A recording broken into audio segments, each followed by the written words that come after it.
I was telling you how I haven't been having many dreams lately, but last night I had like three unrelated crazy dreams. So maybe it was your banjo PB that did it for me. You got a new PB in your dream. Yeah.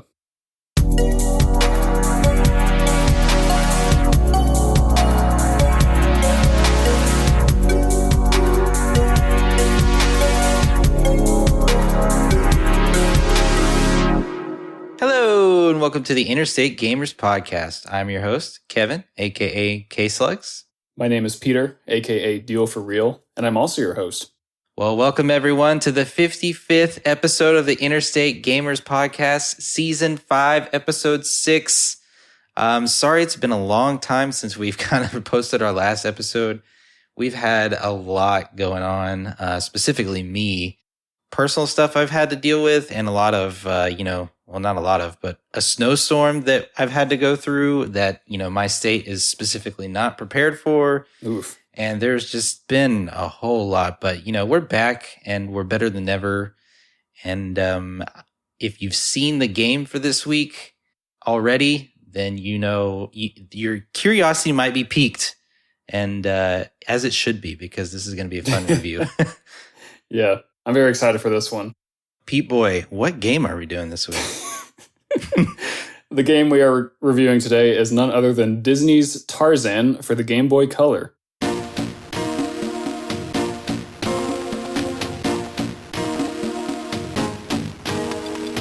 Oh shit, what up?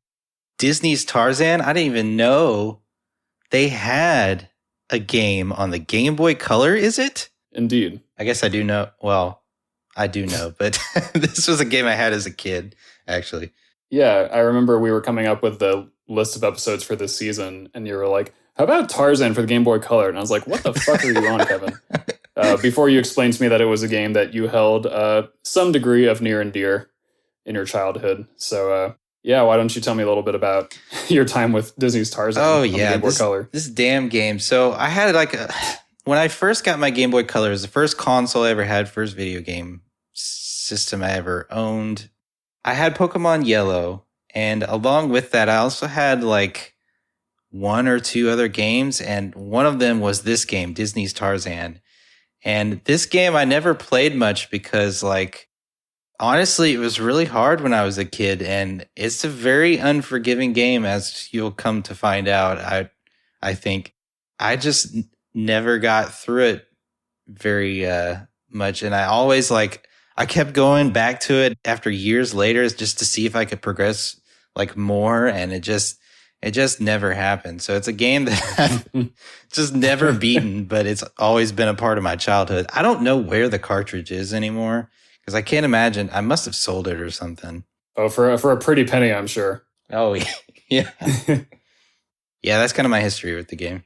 Well, cool, man. I have no such experience with Disney's Tarzan. I do have experience with some other film adaptation Game Boy games. My cousin had a bunch of those. He had a Jurassic Park Game Boy Advance game, Star Wars Episode 2 Game Boy Advance game, a Lilo and Stitch Game Boy Advance game. That Lilo and Stitch one was pretty banging, actually. But the Star Wars one, we would play a lot. And there was a similar issue to where, we could just never get past the first several levels. And anything beyond that was just out of our reach. And I feel like if I tried it again today, probably the same thing would happen. And it's probably just because, it's the gameplay is not very forgiving or intuitive or good, some might say. So I definitely felt some similar feelings when I was playing this game the other night. But before we get into all that, there is some interesting context about this game. More interesting than you might think, actually.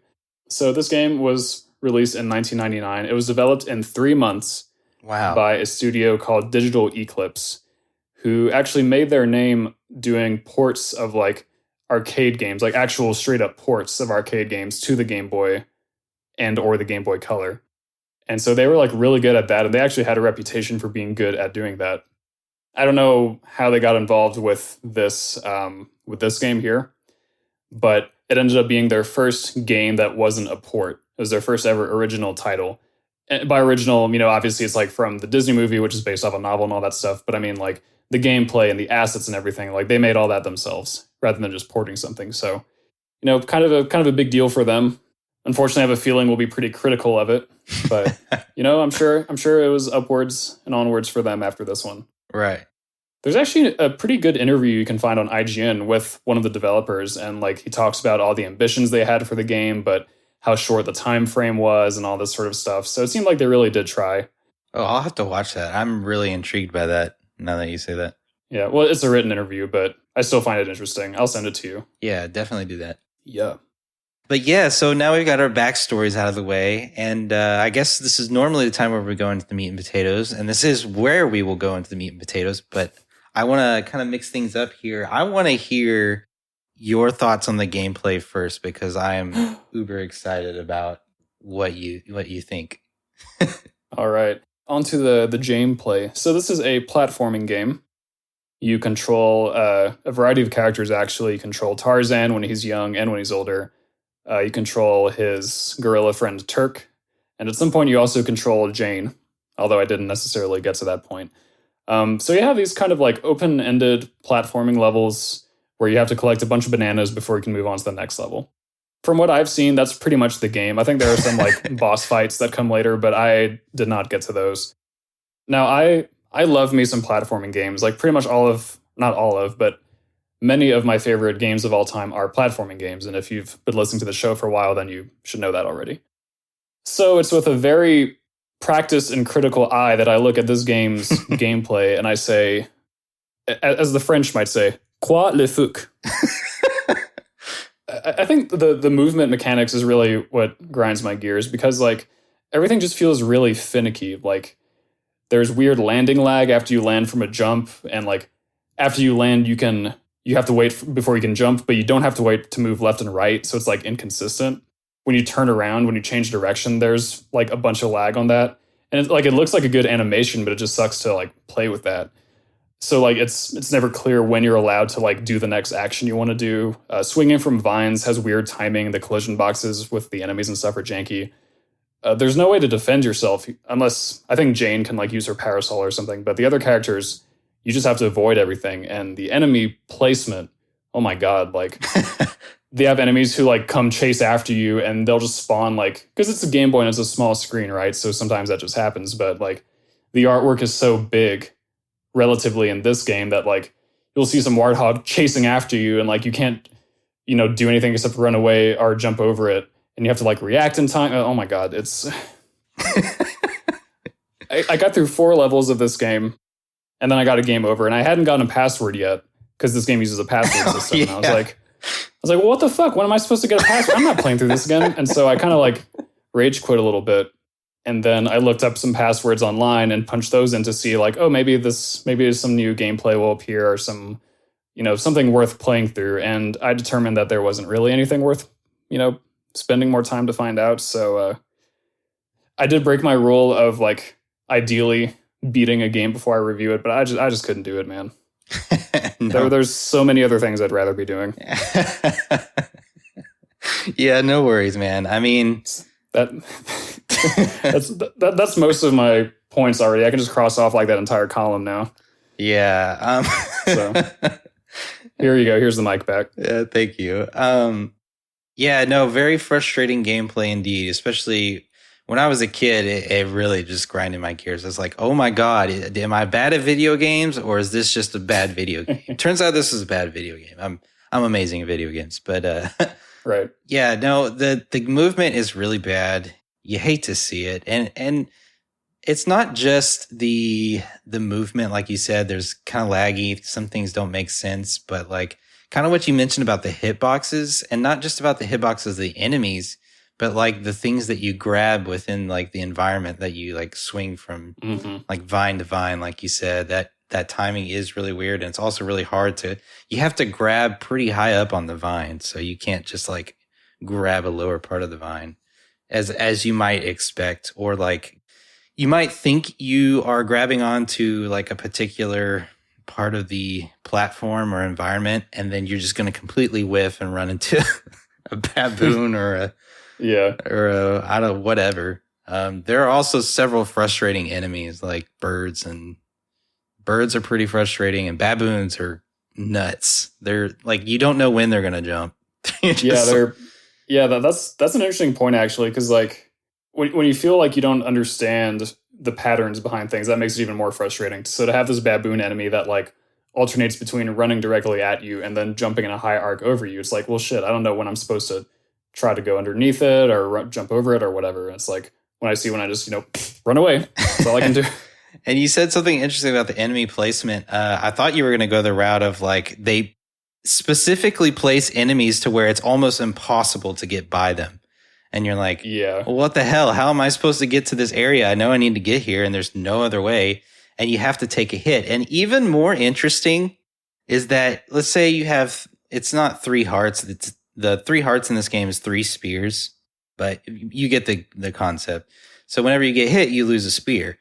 Well, let's say you have 4 lives and you have 3 spears and you get hit twice and you're down to 1 spear and you complete the level.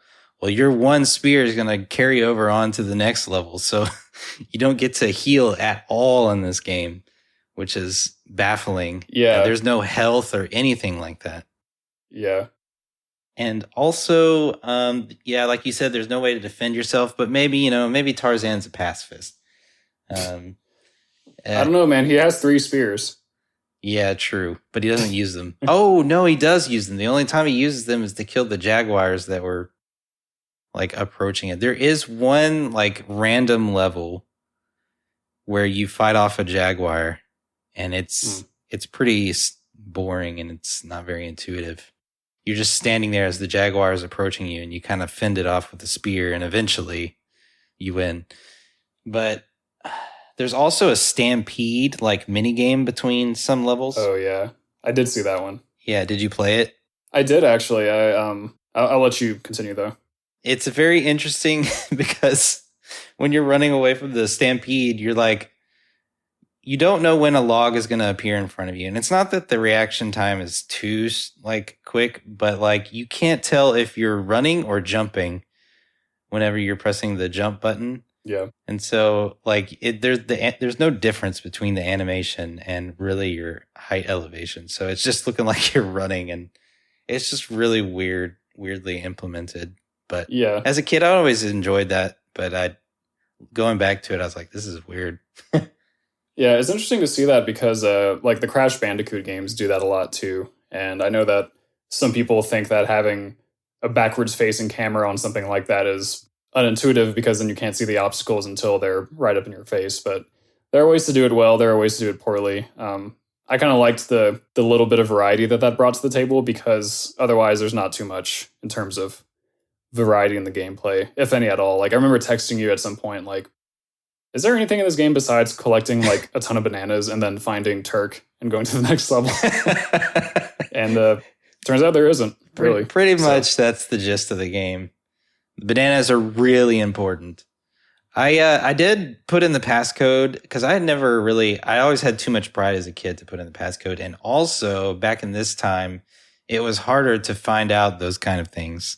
Yeah. You had to get on your dial-up internet and go to CheatCC, but I don't know that I even knew of that website at this point. So unless I had a friend who had the same game, which nobody ever had this game, like I was just stuck to trying to beat the game by myself. And you can imagine my frustration as a kid, like I couldn't like get through this game. And every time I'd lose all my lives, I'd have to start completely over. And the game's very unforgiving. So it's like, am I ever going to beat this game? Turns out the answer is no, but that's okay, little Kevin. It's okay. Oh, little Kev. But I actually went and played the later levels for the first time, and I did not know there were like pirates and stuff like that. I was like, wow, that's kind of crazy. I didn't know there was all this stuff to this game. I mean, it's still the same thing, but the environments look different and the enemies look different. So yeah, at least there's that. They have some variety in like the characters. Which spices, that's the only spiciness to the game, I think, is like mixing up the characters. But otherwise, the content's pretty straightforward. Even the final boss, I looked up online, and it's just like you platforming away from the boss who's chasing you with a gun, and eventually he falls, and you're just like, all right, bye. Maybe Tarzan really is a pacifist. Maybe you have a point. Yeah, I think so. Well, Yeah, I mean, it kind of sucks because the game does kind of suck, but I guess I'm trying to say it's kind of tragic because like I think there's a lot of potential in the idea of a Tarzan platforming game, and this game, or not this game, but Tarzan games came out for like the PC and the PlayStation, all that stuff too, and they were apparently better. Although this game did get some like good reviews I saw from like IGN gave it an 8 back in the day, and I'm like, oh, An 8. Oof. I don't know that holds up. yeah, but anyway, my point is that like I think there's clearly potential here. Like Tarzan being able to climb up things and swing from vine to vine, like that, it sounds like good gameplay waiting to happen, but the game just fails to do it. And, probably has something to do with a 3-month development cycle. Yeah. So that's pretty ridiculous. Imagine even today developing and shipping a game in 3 months. Now imagine back then when they had hardly any tools. Yeah. And the guy was like, the guy in the interview said, for some reason, publishers think that Game Boy games are quicker to develop, but that's not really true. So they're always asking us for 3-month turnarounds. And I was like, oh, you poor people. Yeah, that really sucks. I think you're right. I think the game does have a lot of potential. And it's not that it's always a bad time to play, at least from my perspective. There are some fun moments within the game. And I think some of the things that it does well, I kind of like the swimming area and kind of navigating in and out of water. Surprisingly, that's like really done really well. I don't know who did that mechanic, but kudos to them because you could just like fly in the water.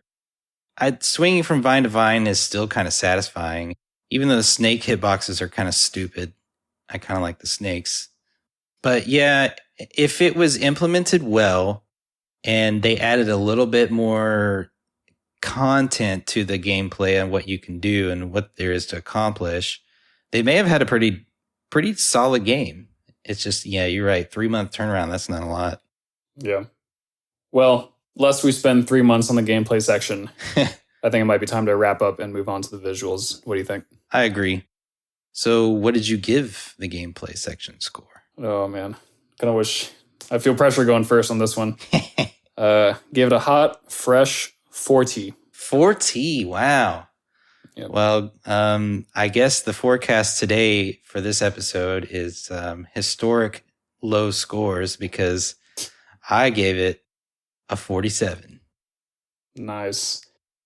I think my 45 for gameplay for Sonic Adventure 2 is the previous lowest score ever given. So I've lowered that bar, and you have also gotten pretty close to that bar. So yeah.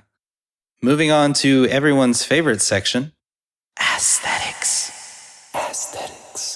All right, the visuales. I'm going to take this one away, and I will say that the visuals is the thing that this game does the best. Yep. I think, for a Game Boy Color game, honestly, some of the animations are impressive. Like, even when you open the game, like, Tarzan comes swinging in there, and I'm like, this is a Game Boy Color game? And it's just kind of impressive. I think Disney probably was like, hey, make this game look good. Yeah. And they're like, all right, we'll make it look good. And I bet they spent so much time on that. That's another thing they talk about, too, in the interview, like how they got that full motion video to look pretty good, actually, on the Game Boy Color. I was impressed. Yeah, it was done really well. And honestly, the game looks really good. And there's really not a lot that's bad about the game visually if you're thinking about a Game Boy Color. There are some things like, the Stampede stuff is kind of weird. Like, you can't really tell where you are. Yeah. And also the environments, for the most part, for like the good 50% or more of the game is the same, just the jungle. Mm-hmm. And the later levels, they do get a little bit of variety in their environment. Like, there's the city, there's the pirate ship, there's a lot of different stuff.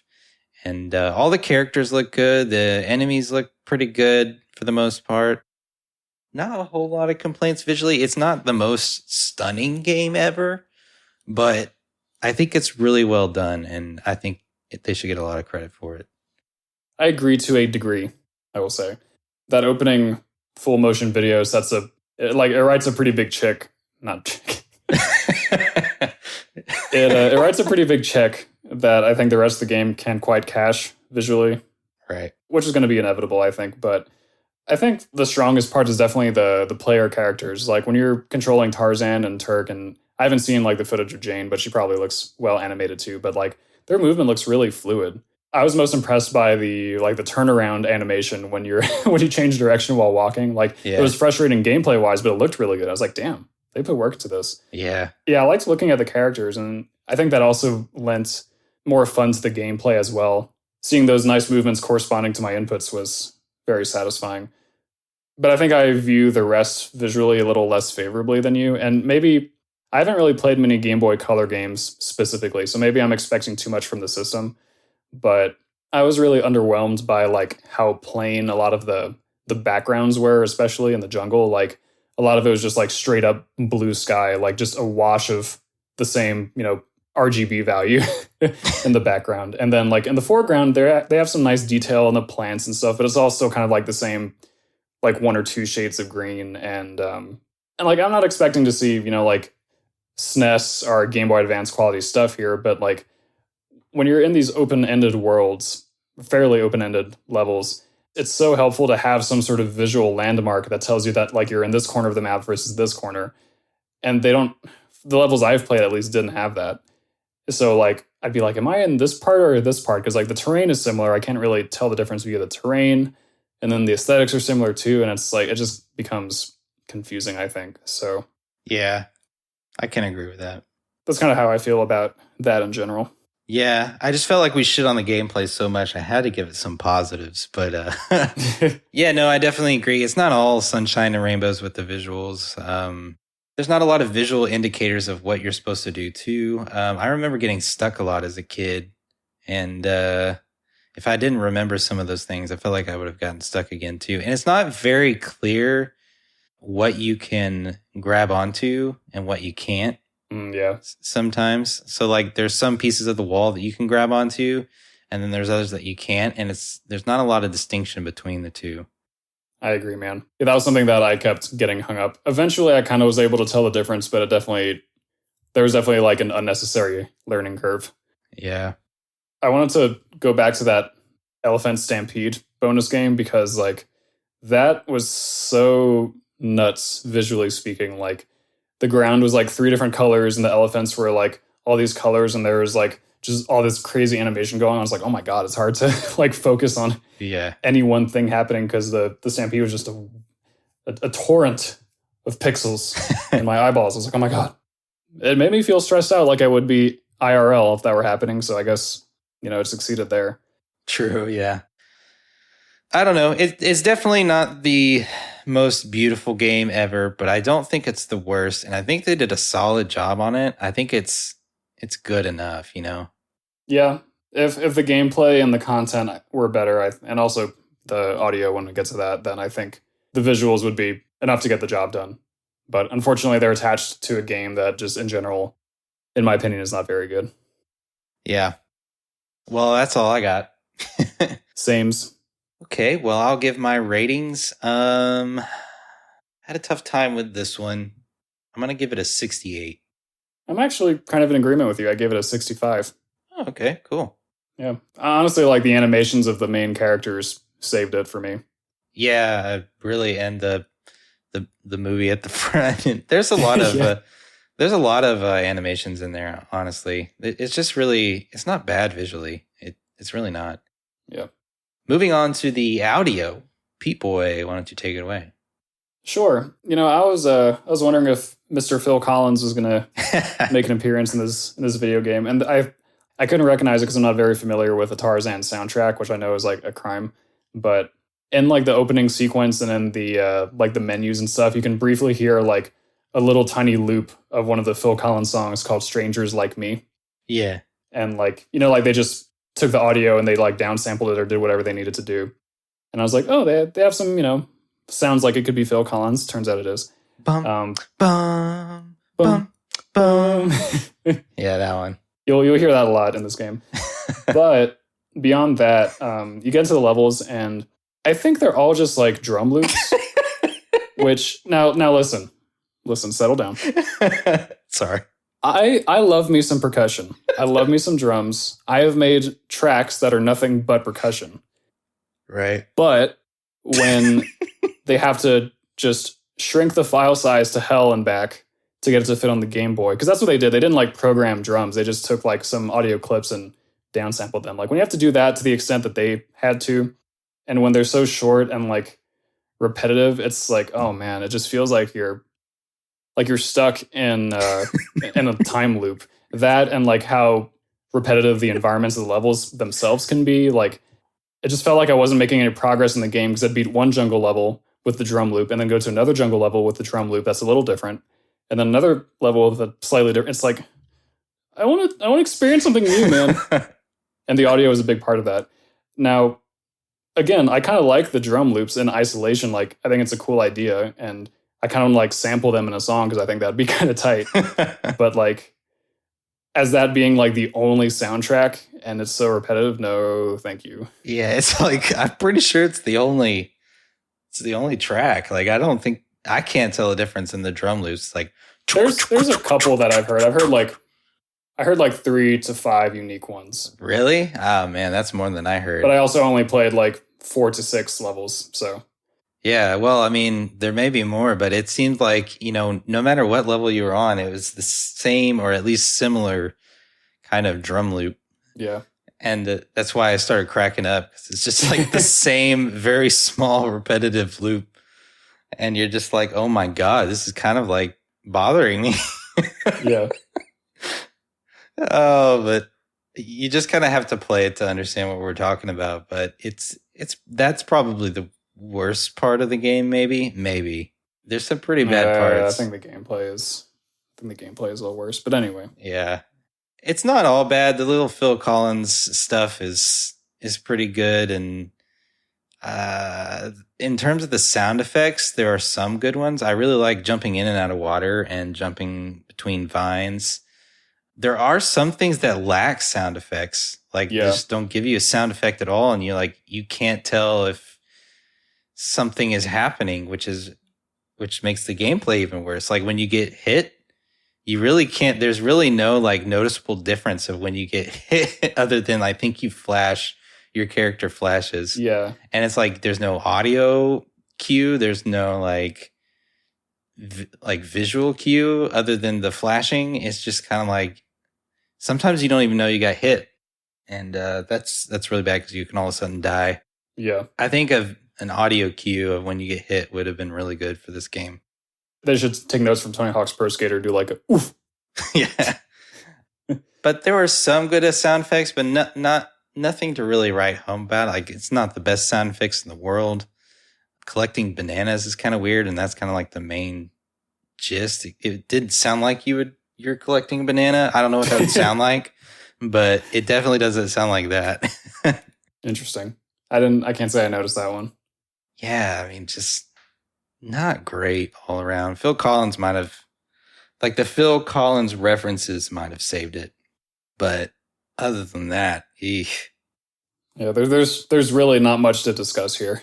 There really isn't. There's not a lot of audio content, which is kind of weird. Yeah, especially because like, these poor souls were limited by the hardware, but like when you imagine the movie Tarzan, that's such a huge part of it. Like I would say that's the part of the movie that's endured the most to this day has been the soundtrack. Yeah, I would say so too. And here you are like hearing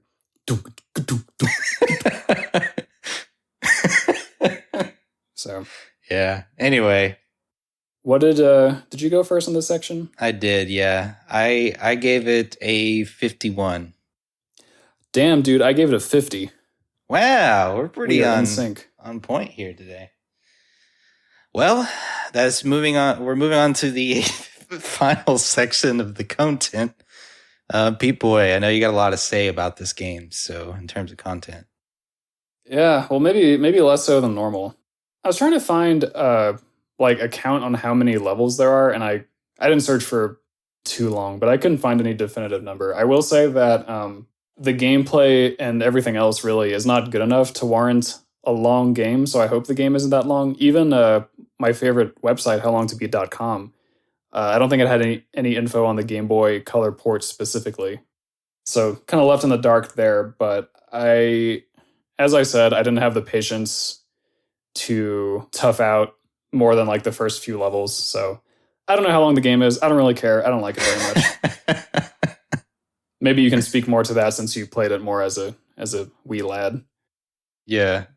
It's pretty long. I think it's long in the fact that it is so easy to get a game over. And even if you're playing all the way through, let's say you're playing through all the way through for the first time and you don't lose all your lives, it's still going to take you a while to get through all the games, the levels. I don't know how many levels there are, but I was watching a playthrough of the game on YouTube, and it took that person like an hour to get through all of the levels, and I don't think that would be the average person. I would say probably like 5 hours, which for this kind of game feels kind of long. It's a very arcade style game. Yeah. So I don't know. Yeah. There's a couple other neat features, though, besides the main game. There is a hide and seek mode intended for 2 players where one player takes control of the character and like hides them somewhere on the map, and then the other player has to go find them, after passing the Game Boy to your friend. So that seemed pretty cool. That seems like something maybe you played back in the day. Oh, yeah, for sure. That was actually my favorite part of this game was that. And I can't believe I didn't mention it. Yeah, the hide and seek mode, I would play with my cousin Lauren all the time.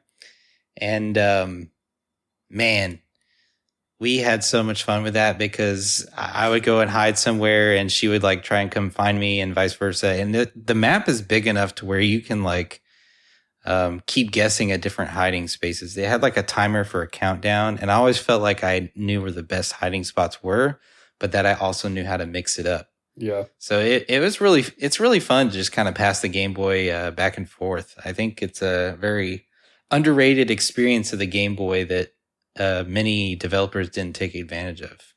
Yeah.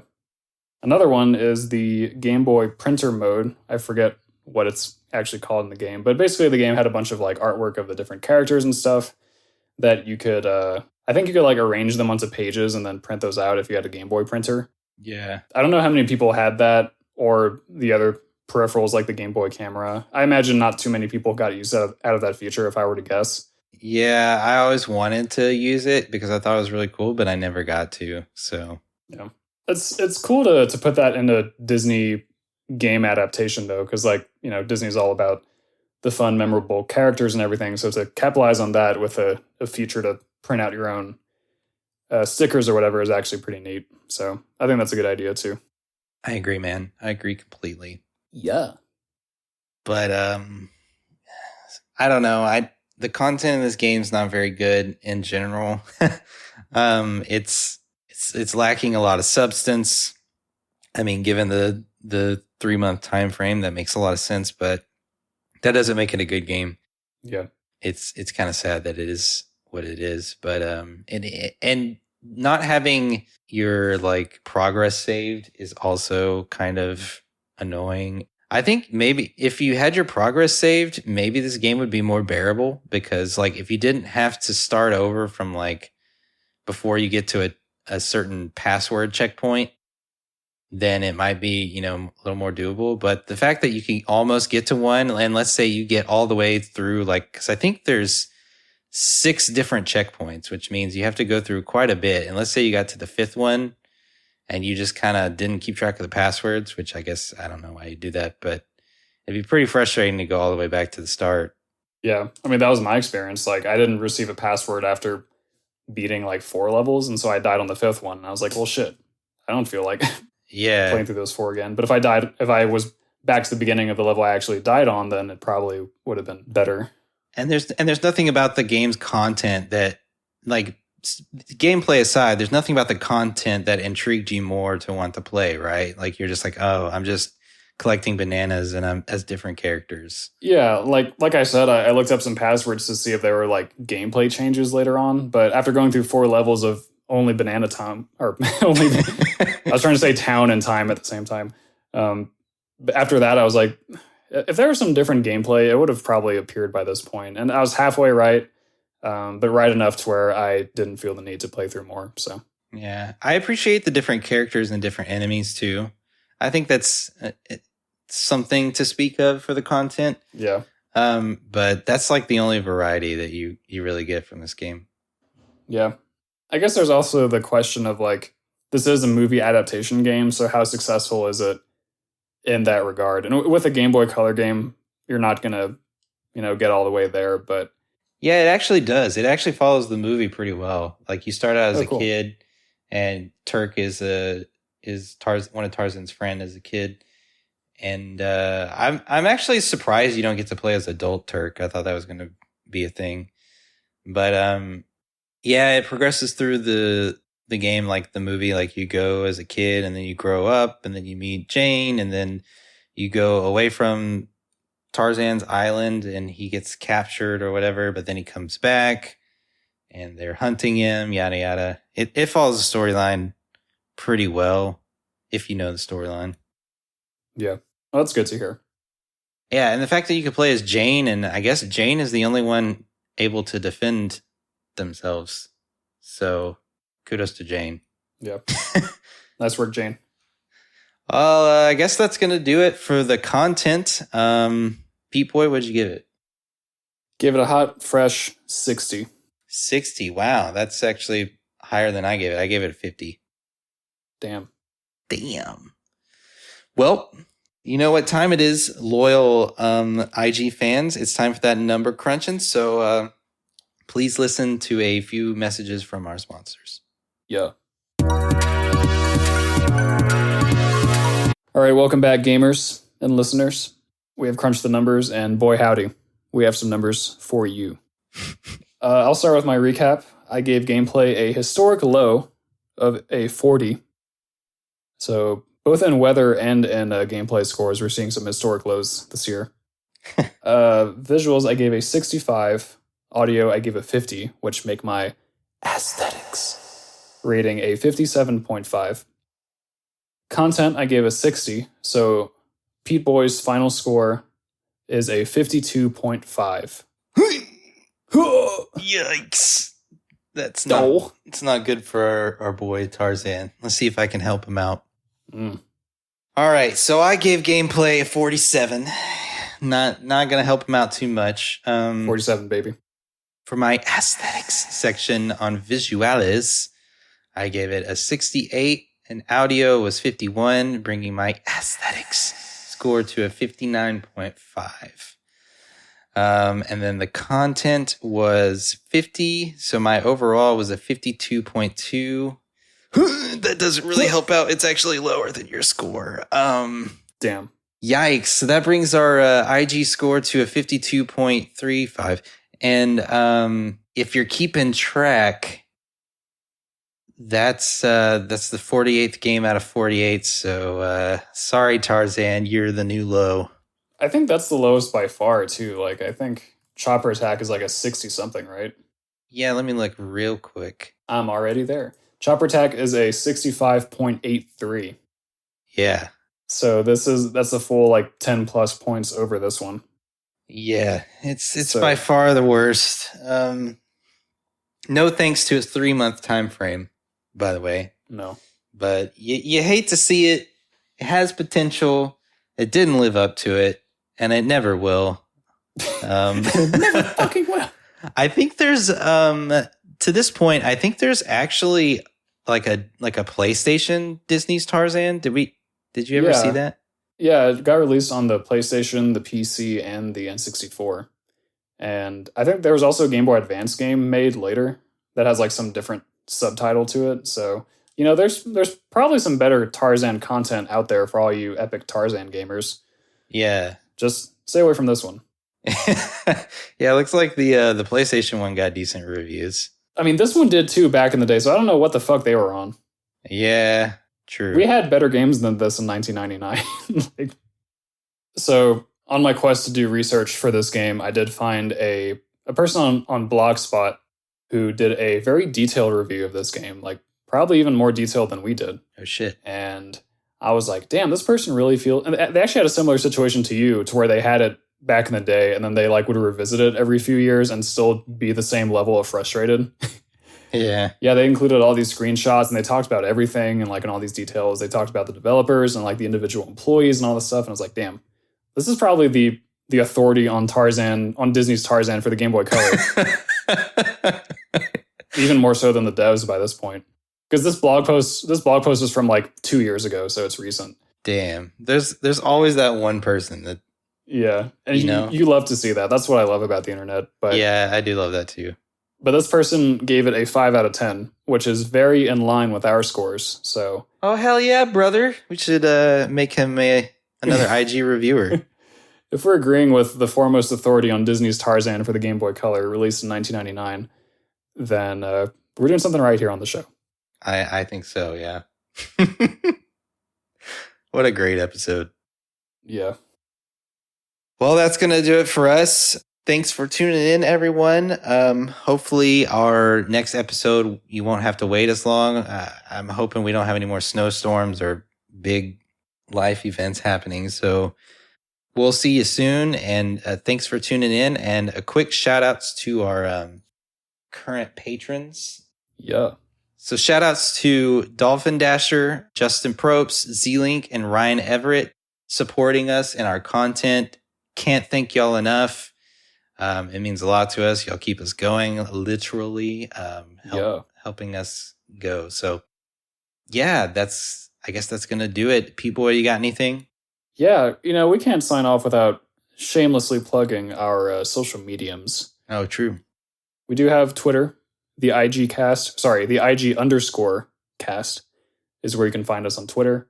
Most importantly, though, go to theigcast.com and look at this beautiful website. It's really good. You can scroll all the way down to the bottom of our exhaustive ratings list and see Tarzan down there. So just go say hi to him. He needs it. He needs the love. Oh, man. Yeah. So, but no, that's about it. Thanks for listening. And we love you too. Love you too, guys.